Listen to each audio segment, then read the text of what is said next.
Bom, pessoal, e agora para começar nossos estudos, a gente vai ver um pouco sobre carga elétrica, uma visão geral, e estudar a lei de Coulomb, que é a lei que expressa a relação de força entre duas cargas. Bom, primeiro, o que é uma carga elétrica, né? Carga elétrica é uma propriedade intrínseca de partículas, ou seja, todas as partículas elas têm a sua característica, que é ter carga, e a gente vai ver que as cargas podem ser negativas, às vezes neutras, positivas. Então, como eu falei, como os objetos eles são constituídos de partículas, quando eu tenho um objeto que tem a mesma quantidade de cargas positivas e negativas, a gente diz que esse objeto está em equilíbrio de cargas, ou seja, ele está eletricamente neutro. Ainda existe também uma classificação com relação à facilidade que as cargas têm de se movimentar em determinados materiais. Então, existem os materiais condutores, por exemplo, cobre, corpo humano, água de torneira, que a dificuldade, não, a resistência ao movimento das cargas não é tanto, a gente pode pensar dessa forma. Existem também os não condutores ou isolantes, são os plásticos, borracha, vidro, água destilada, em que a resistência à movimentação das cargas é muito alta. Existem os semicondutores, que como o nome diz, por exemplo, silício e germânio, né? E como o nome diz, eles têm propriedades de materiais condutores e de materiais isolantes. E existem também os supercondutores, que é uma área que está crescendo atualmente. Vocês já devem ter visto aquelas matérias sobre os trens supersônicos que utilizam esses supercondutores. Mas enfim, supercondutores, a gente pode pensar neles como alumínio ou estão em baixas temperaturas. E o conceito é que materiais supercondutores eles não apresentam resistência na movimentação das cargas. Outro tópico importante é a questão da eletrização. Basicamente, existem 3 formas de eletrizar um corpo, um objeto, que é por atrito. Então, a gente tem aqui nesse exemplo a imagem que eu achei na web. A gente tem uma barra de vidro e um pedaço de lã, os dois estão neutros, e aí vai ocorrer o atrito. O que ocorre? Como a lã ela gosta mais de elétrons, a gente pode pensar assim, ou seja, ela é mais eletronegativa, os elétrons que estão na barra de vidro vão passar para o pedaço de lã. Isso vai causar o quê? Vai deixar o vidro com mais cargas positivas do que negativas. Então ele fica carregado positivamente. Em contrapartida, o pedaço de lã vai ficar com mais cargas negativas. Então ele fica carregado negativamente. Outro tipo de eletrização é a eletrização por contato. Aqui eu tenho um corpo A neutro e um corpo B carregado negativamente. Eu vou encostar esse corpo B no corpo A. O que vai ocorrer? Como aqui eu tenho excesso de cargas negativas e aqui e no corpo A existe a neutralidade de cargas, quando eu encostar, parte das cargas que estavam em excesso no corpo B vão passar para o corpo A. Dessa forma, a gente vai ter uma redistribuição de cargas entre os corpos que se tocaram. E essa distribuição ela vai se dar, a gente vai ver isso mais para frente, mas ela se dá basicamente por questões de tamanho, né? Então, se o meu objeto A ele é maior do que o meu objeto B, mais cargas do objeto B vão passar para o objeto A. E por fim, existe a eletrização por indução, que consiste basicamente no seguinte: em todo o corpo eu tenho cargas, e então, quando eu aproximar, nesse caso aqui, muitas cargas negativas de um lado de um corpo neutro, as cargas negativas que estavam nesse corpo neutro elas vão para o lado oposto, porque, como a gente já sabe naturalmente, cargas de mesmo sinal se repelem e cargas com sinais contrários se atraem. E isso é justamente essa primeira lei aqui, a gente vai ver algumas leis ou regras. E, bom, essa primeira, cargas de mesmo sinal se repelem e cargas de sinais diferentes se atraem.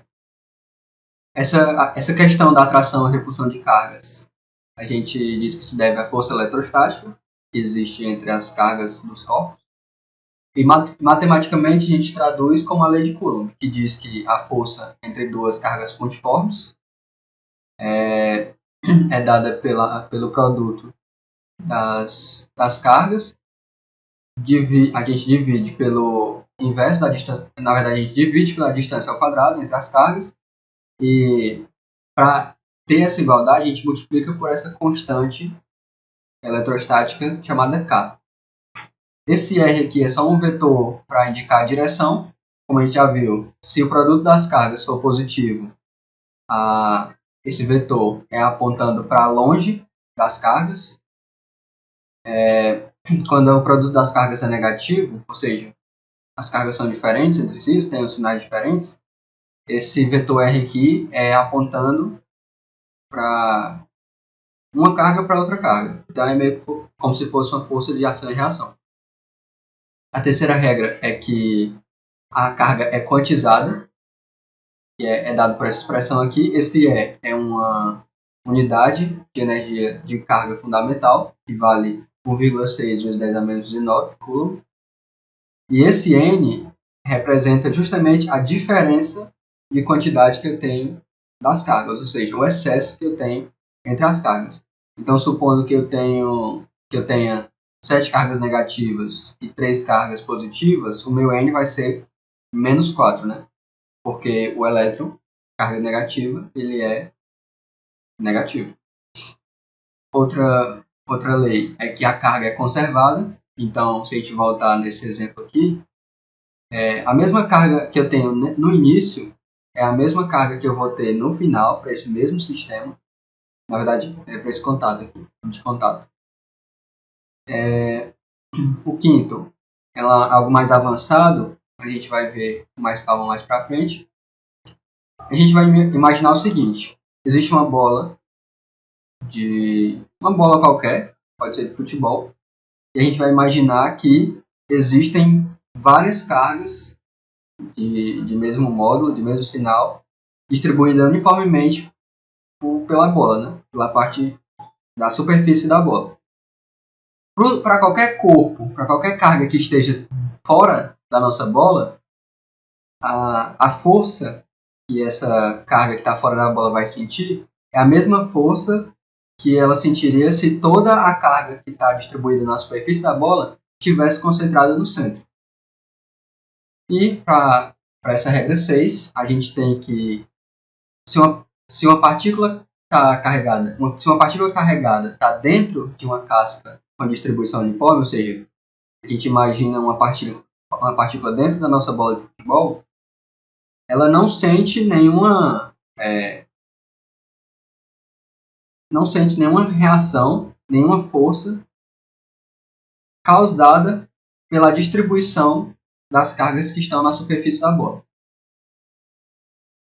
Bom, agora para finalizar, a gente vai ver um pouco melhor essa questão da lei de Coulomb. Como eu já falei, cargas de mesmo sinal vão se repelir e cargas de sinais opostos vão se atrair. O módulo da força é dado por essa expressão aqui. Outra coisa interessante, e é justamente pelo fato de aqui ser dividido pela distância ao quadrado, é que se eu dobrar a distância, o módulo da minha força vai dividir por 4. Se eu reduzir a distância pela metade, o valor da minha força vai quadruplicar e obedece a esse hipérbole aqui, né? Bom, o K ele é dado por essa expressão aqui, em que π é a constante π normal, e o E é chamado constante de permissividade, é o ε0, e esse valor é ε0 porque é de acordo com o meio em que as partículas estão inseridas, então geralmente vai ser no ar, então a gente coloca esse ε0 aqui. E essa expressão, 1 sobre 4πε0, equivale a aproximadamente 9 vezes 10 a nona Newton vezes metro ao quadrado dividido por Coulomb ao quadrado. Isso é um rearranjo da nossa lei de Coulomb. Outra coisa interessante é que corrente não é nada mais, nada menos do que a variação de carga em determinado tempo. E aí a gente pode analisar as unidades, a unidade de corrente é ampere, que é justamente a divisão de carga da unidade de carga, que é Coulomb, pela unidade de tempo, que aqui seria segundos, né? Coloquei só o símbolo da unidade, mas aqui seria segundos. Isso nos indica o quê? Que 1 Coulomb equivale a 1 ampere multiplicado por 1 segundo. Por fim, a gente vai ter aqui... Eu não quero me aprofundar nisso, mas existe uma teoria de que essas cargas de cada partícula são formadas por partículas menores ainda, chamadas quarks, né?